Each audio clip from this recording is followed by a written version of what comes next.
नमस्कार दोस्तों, जय श्री राम, जय बागेश्वर धाम और रिस्क टेकर पीएस पर आपका स्वागत है। बागेश्वर धाम में जाकर के आ गई हूँ। आप लोगों ने मेरा वीडियो ज़रूर देखा ही होगा और मैं कुछ इन्फॉर्मेशंस आपके साथ शेयर करना चाहूँगी कि आप वहाँ पर कहाँ रुक सकते हैं। जो मैंने जो हमने शेल्टर्स देखे वहाँ पर, तो कौन से शेल्टर्स किस रेंज में हैं और आपको कहाँ रुकना चाहिए, कौन सा अच्छा है कौन सा नहीं। अगर आप खजुराहो में किसी होटल में रुकते हैं जहाँ पर हम रुके हैं, तो उनमें से कौन सा अच्छा है कौन सा नहीं, तो वो सब मैं आपको बताऊंगी। और दूसरी बात कि अभी धीरेन्द्र शास्त्री जी महाराज पर जो चल रहा है, ये कंट्रोवर्सी चल रही है कि जो वो करते हैं वो अंधविश्वास है या जो भी है।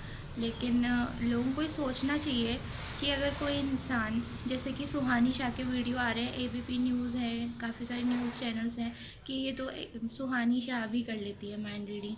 बट वो माइंड रीडिंग करती है जब सामने कोई इंसान होता है, उसका माइंड वो रीड करती है।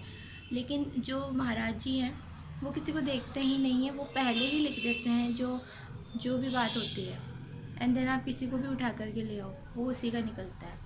अब ऐसा तो है नहीं कि उनमें कुछ कॉमन बातें लिखी हुई रहती है कि आप डिप्रेशन में हो या आपके घर में आर्थिक तंगी है। ये तो कॉमन बात है, ये तो नॉर्मली हर मिडिल क्लास फैमिली के साथ में होता है, तो वो कहीं ना कहीं मैच हो जाएगी।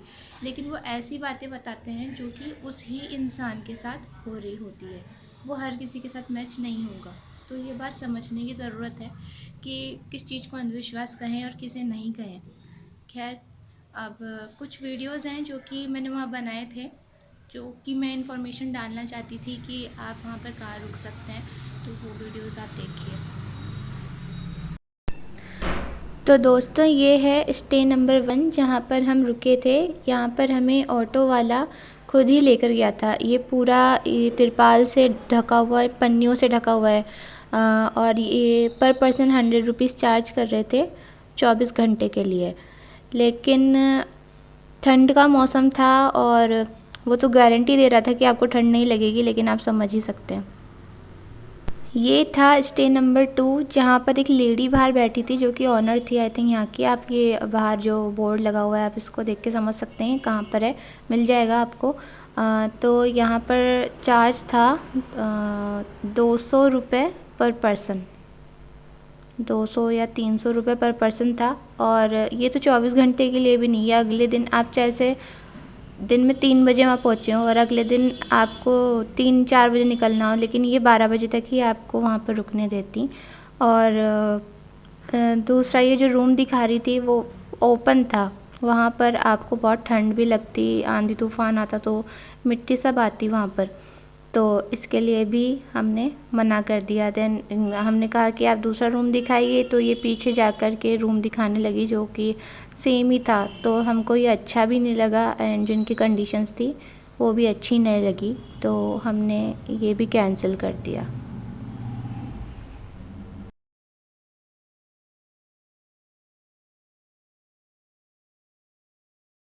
दैन ये था स्टे नंबर 3 जो कि हमने कंफर्म किया। आप इसमें देख सकते हैं कि इसमें ऑलमोस्ट 35 रूम्स हैं वहाँ पर, जो कि लगभग 10 बाय 10 के आप नहीं कह सकते, उससे छोटे ही हैं, 8 बाय 8 समथिंग इतने रूम हैं।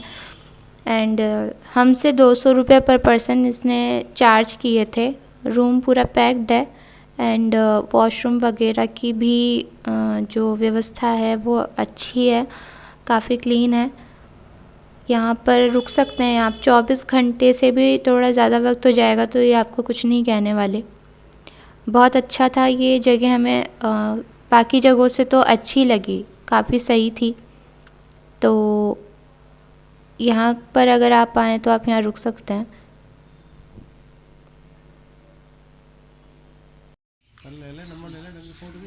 दिन का लंच अन्नपूर्णा रसोई में करने के बाद में हमने रात का डिनर वहाँ पर एक पराठा पॉइंट नाम से छोटा सा ढाबा है वहाँ किया था। खाना बहुत ही ज़्यादा डिलीशियस था, आप भी ट्राई करें। जयपुर से खजुराहो जाने के बाद में हम खजुराहो में ही एक होटल लोटस में रुके, जो कि काफ़ी अच्छा था। 24 आवर्स के लिए 1000 रुपीज़ यहाँ पर पे किए गए। हम 3 लोग थे। खाना वहाँ पर उन्होंने खुद बनाया एंड इसके अलग से चार्ज लिया गया, लेकिन खाना बहुत ही डिलीशियस था। सभी यहाँ पर सुविधाएं अच्छी थी। आप यहाँ पर रुक सकते हैं।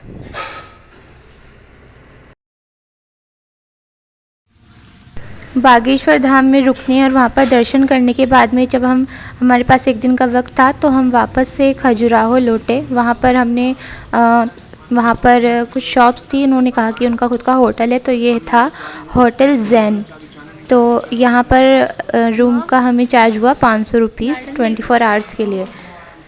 24 आवर्स के लिए 500 रुपये बहुत सही है, बहुत कम है, बहुत सही है मतलब ये तो। लेकिन जो रूम था उसमें रूम या आप कह लें पूरे होटल में किसी भी प्रकार का अच्छा ना तो मैनेजमेंट था, ना सर्विस थी। रूम की यहाँ तक कि जो आपको चादर मिलेगी, ब्लैंकेट, वो बिल्कुल, बेडशीट वगैरह बहुत गंदी थी, वो भी हमको चेंज करवानी पड़ी। कोई क्लीनिंग नहीं थी। गर्म पानी के लिए हमको वहाँ पर 10 बार बोलना पड़ा, तब जा कर के उन्होंने गीज़र ऑन करवाया, और ऑन भी करवाया, लेकिन हमारे रूम में गर्म पानी ही नहीं आ रहा था। तो हमको जो दूसरे रूम्स खाली पड़े थे वहाँ पर जा कर के और पापा गर्म पानी भर कर लेकर आए बाल्टी में। वहाँ खाने की तो व्यवस्था भूल ही जाइए।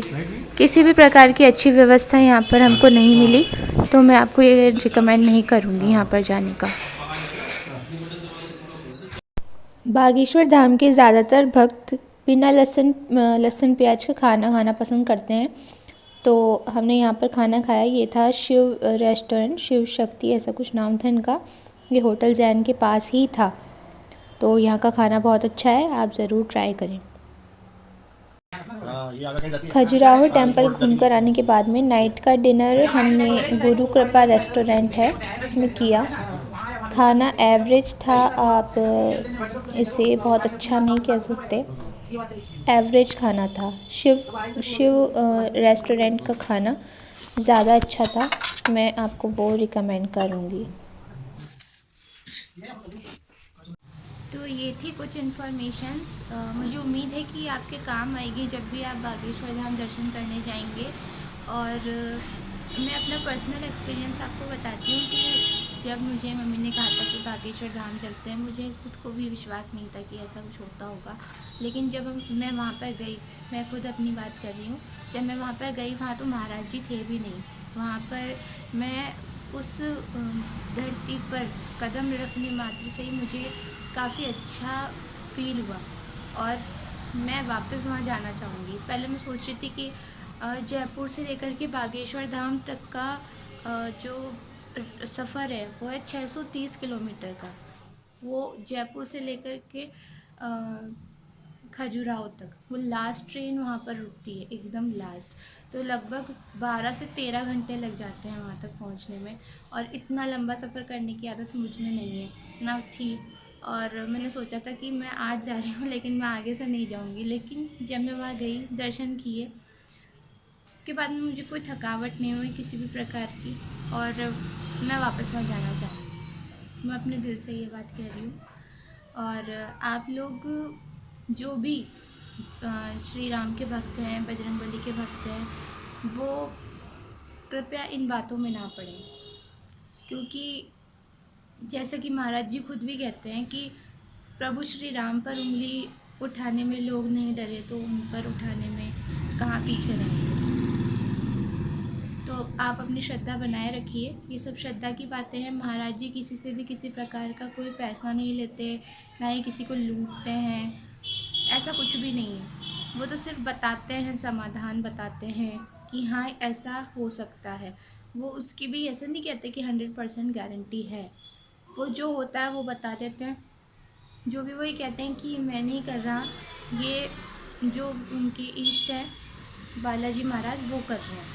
तो इसके अंदर किस प्रकार की धोखाधड़ी हुई, किस प्रकार का अंधविश्वास हुआ, क्या हुआ? जब किसी का कुछ लुट ही नहीं रहा, सबका भला ही तो हो रहा है, तो क्या हो गया? सब सही है, इसमें कोई गलत बात नहीं है। तो मैं तो उनके साथ हूँ। जय श्री राम।